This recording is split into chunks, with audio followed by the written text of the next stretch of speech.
For over 2 decades, Jimmy Kimmel has been a staple of late-night television, blending sharp wit, celebrity interviews, and pointed political commentary on ABC's Jimmy Kimmel Live.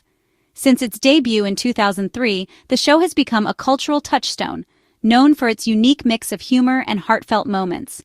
Kimmel's ability to connect with audiences, whether through comedy sketches, emotional monologues, or candid conversations with guests, has set him apart in a crowded field of late-night hosts.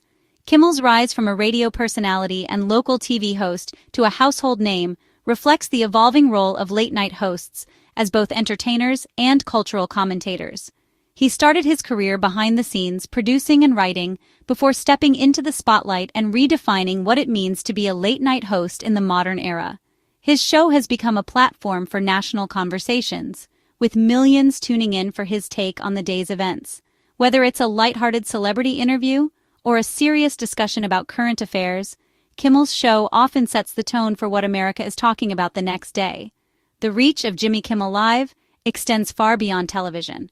Clips from the show regularly go viral online, sparking debates and conversations across social media platforms. Kimmel's ability to tap into the zeitgeist and address issues that matter to viewers has made his show a digital phenomenon as well. Kimmel's passionate monologues on issues like healthcare and gun control have gone viral, showing that late-night hosts can influence public debate. These moments often resonate deeply with viewers, prompting both praise and backlash, and highlighting the power of television to shape opinions. This influence has made his show a lightning rod for both praise and criticism, placing it at the center of heated national debates. Kimmel's willingness to tackle controversial topics head-on has sparked important conversations, but it has also made him a target for those who disagree with his views. The ability of hosts like Kimmel to critique those in power is a cornerstone of American free speech. Late-night television has long served as a space for satire and dissent, challenging authority and holding leaders accountable in a way that resonates with millions.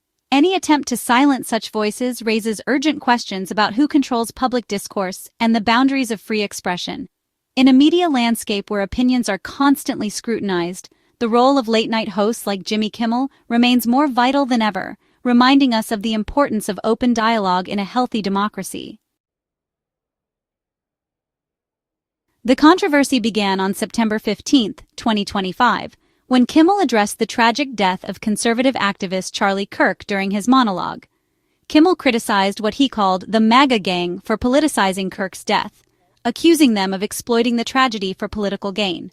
His remarks, intended as a critique of political opportunism, were quickly reframed by critics as a personal attack on Kirk's memory. Outrage erupted online, with calls to boycott Kimmel's show and its advertisers. The distinction between criticizing political exploitation and disrespecting Kirk's family was lost in the backlash. Political opponents seized the moment, using the incident to escalate long-standing tensions with Kimmel. The monologue became a flashpoint, transforming a few lines of satire into a national controversy. This set the stage for an unprecedented government intervention. The situation took a sharp turn when FCC Chairman Brendan Carr, a Trump appointee known for his hardline stances, publicly threatened local ABC affiliates that were airing Jimmy Kimmel's show. Carr's statements were not just a warning, they were a direct challenge to the independence of broadcasters, signaling that the government was willing to intervene in programming decisions if it felt politically provoked. In a move that stunned the industry, Carr warned that stations could face hefty fines or, even more drastically, lose their broadcast licenses entirely if they continued to air Jimmy Kimmel Live. This was an extraordinary escalation, as the FCC had rarely, if ever, threatened such severe penalties over the content of a late-night comedy show. This marked a dramatic and unprecedented shift in the FCC's approach. Traditionally, the agency's regulatory power was used to enforce technical standards or address clear violations of decency laws. Now it was being wielded as a tool to target political speech, raising serious questions about the boundaries of government authority. Carr went even further, demanding a public apology from Kimmel himself. By leveraging federal authority in this way, he put immense pressure not only on the host, but also on the network executives, who suddenly found themselves at the center of a national controversy. The threat sent shockwaves through the media landscape.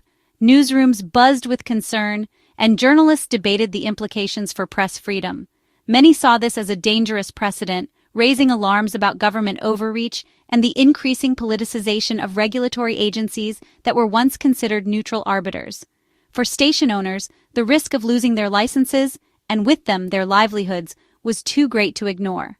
The mere possibility of such a penalty forced many to reconsider their programming choices, even if they disagreed with the FCC's stance. The FCC's aggressive move transformed what began as a late-night joke into a full-blown constitutional crisis over free speech and the limits of government power in regulating the media. The message from the administration was unmistakable: criticize those in power at your own peril. The chilling effect on broadcasters and comedians alike was immediate, as everyone wondered who might be targeted next. The FCC's threats had an immediate impact on the broadcasting industry. Nexstar Media Group, a major station owner, pre-empted Jimmy Kimmel Live on all its ABC affiliates, pulling the show for millions of viewers. Sinclair Broadcast Group soon followed, replacing Kimmel's show with a tribute to Charlie Kirk. These moves signaled both compliance with government pressure and an editorial alignment with the administration. FCC Chairman Carr publicly praised these decisions, reinforcing the message that cooperation would be rewarded. ABC, facing a fractured network and mounting pressure, announced the indefinite suspension of Jimmy Kimmel Live. The decision was abrupt, catching staff and guests by surprise. No timeline for the show's return was given. The suspension underscored the chilling effect of government threats on media companies. The suspension was celebrated by Donald Trump and his allies, who framed it as a victory over a political adversary. Trump called for the removal of other critical late-night hosts, signaling a broader campaign against dissenting voices in entertainment. He falsely claimed Kimmel was fired for bad ratings, attempting to downplay the government's role in the controversy. Democratic leaders and civil liberties groups condemned the FCC's actions as an abuse of power and a direct assault on the First Amendment. The incident sparked widespread alarm among media analysts and free speech advocates. Many warned that the suspension set a dangerous precedent for silencing critics through regulatory threats. The polarized reactions revealed a nation deeply divided over the meaning of free speech and the role of government in media. Civil liberties groups and legal experts quickly condemned the government's involvement, calling it a clear case of censorship. Organizations like FIRE and the Writers Guild of America argued that government threats forced ABC's hand, turning a business decision into state-sponsored censorship. The Writers Guild warned that such actions would chill political satire and commentary across the industry. Hollywood figures, including Ben Stiller and Gene Smart, voiced support for Kimmel and decried the suspension as a dangerous precedent.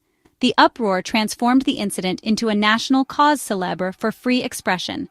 The message was clear: if a high-profile host can be silenced, no one in media is safe from government reprisal. The battle over Kimmel's show became a defining moment in the fight to protect free speech. Kimmel's suspension was not an isolated incident, but part of a broader, troubling pattern targeting late-night hosts who dared to criticize the Trump administration. These comedians, once celebrated for their sharp wit and fearless commentary, suddenly found themselves under intense scrutiny. Their jokes and monologues, which had long been a staple of American political satire, became flashpoints in a growing culture war over free speech and media influence. Just months earlier, CBS abruptly ended The Late Show with Stephen Colbert, despite the program's top ratings and loyal viewership. The move shocked both fans and industry insiders, fueling widespread speculation that political pressure, rather than business decisions, was behind the cancellation.